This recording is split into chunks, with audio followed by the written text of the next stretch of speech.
Welcome back. Now, because this is our final block of the show this school year, that means it's time for our end-of-year awards. Yeah, we're going to relive some of the top games of the year, name the top male and female athletes of the year, and our favorite stories of the past year. Let's get right on into it. The first up, the male athlete of the year, well, it's probably not a major surprise. It's Yaniv Bazzini, the fifth-year forward.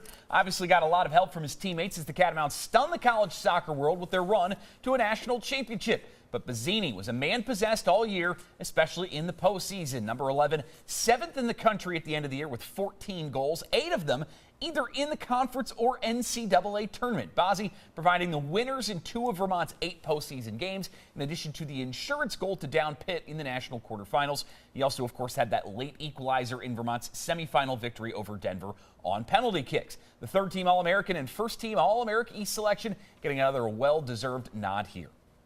In our female athlete of the year, I got to tell you, this was a really hard choice, but we went with women's basketball forward Anna Olson, a mainstay for the Catamounts for 5 seasons.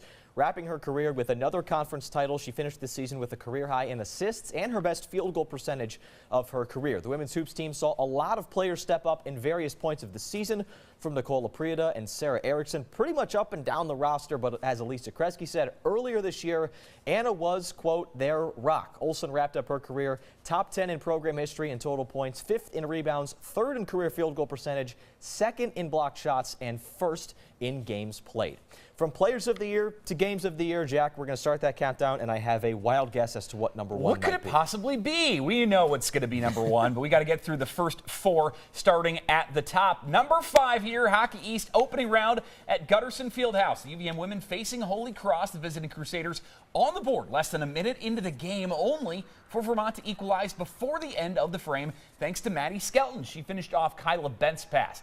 Rosemarie Brochu had a strong finish to her sophomore year for the Cats, including the go-ahead tally late in the second period, but late in the third, trying to seal the deal, Lane Lewis for Holy Cross, tying it at 2 apiece, and we would go to overtime. Vermont, though, no problem. They were dominant in the extra session. 11 shots on net to 0 for the visitors. The 11th and final one, well, that is your game winner, courtesy of St. Albans native CeCe Delorier. 3rd goal of the year for her, first career game winner. That put UVM into the conference quarterfinals. At number 4, we are headed out to Albany for the America East Women's Basketball Championship game. UVM and the Great Danes. These 2 teams split the season series, but one of them was coming out of this with an NCAA tournament ticket. An excellent first half saw both teams tied at 28 apiece in front of a packed crowd at the Broadview Center, but the 3rd quarter is when the Cats showed their championship DNA. A 13-4 frame to push the game in their favor. UAlbany got it down to a 4-point game with about 5 minutes to go, but 5 different Catamounts scored in the final 5 minutes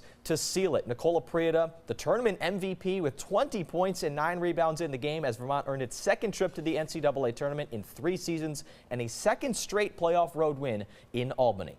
We're staying in Albany for another championship game. The UVM field hockey team taking on 2nd-seeded UNH after they had downed the host Great Danes in the semifinals. The Wildcats, they got off to a dream start, scoring just 25 seconds in off a corner. They added another in the second quarter to double their lead, UNH taking a 2-0 advantage into halftime. But Vermont was dominating possession, and it felt like a matter of time before they finally broke through. And in the 3rd quarter, they would do just that. Sophia Dries with the feed. Meg Weir, the finish. Vermont right back in it, down 2-1 with almost half the game remaining. 2 minutes later, Marie Dykstra would equalize, pouncing on a loose ball, dribbles it in. It's 2-2. We've got a brand new game headed to the 4th quarter. Would someone find an equalizer, or would we need OT? Meg Weir says we can do this in regulation. Watch this deflection right on the doorstep. Vermont goes ahead 3-2 in the 4th quarter. Their defense able to stand tall down the stretch. They are in the program's first ever conference crown and trip to the NCAA tournament. We're going to stay out of town for this one, go a little further south. Did anything fun happen in Cary, North Carolina this year? Anything at all? I think I remember the men's soccer team playing a couple of fun games down there. How about the national semifinal up first against Denver? Relatively uneventful, scoreless first half. Not an uneventful nor scoreless second half. With just 16 minutes left in regulation, Sam Bennett for the Pioneers.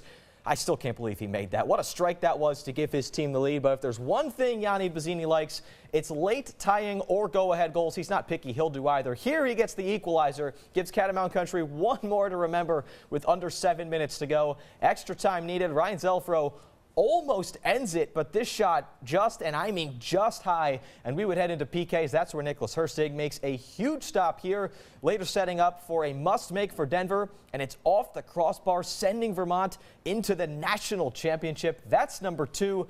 Hey, Jack, what's number 1? Oh, very controversial pick here. The men's soccer national championship game between UVM and Marshall is the game of the year. A scoreless first 65 minutes, and that's when the Thundering Herd would go in front. Initial save by Hersig, put back on by Tarek Panholzer. He would make it 1-0 with just over 23 minutes left.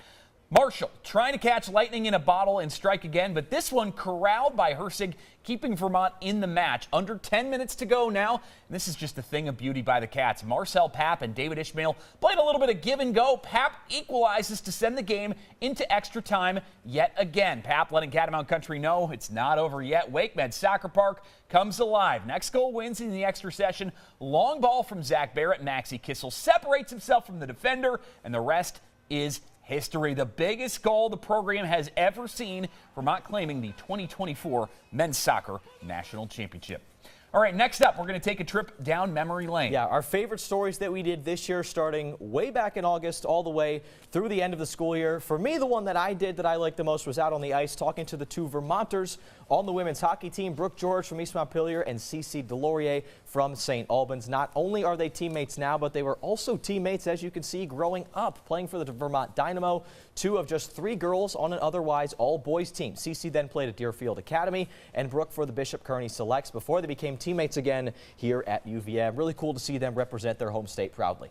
For my favorite, we're going back to the October show. 2024 marked the 50th anniversary of Vermont's final season of college football. Members of that last group of Gridiron Catamounts converged on Burlington this fall to reminisce about the fun times they spent together, the difficult decisions they faced when the program became a budget casualty, and of course, getting to revel in one of the program's biggest wins ever when they knocked off the top-ranked team in New England, that would be UMass, late in that final season.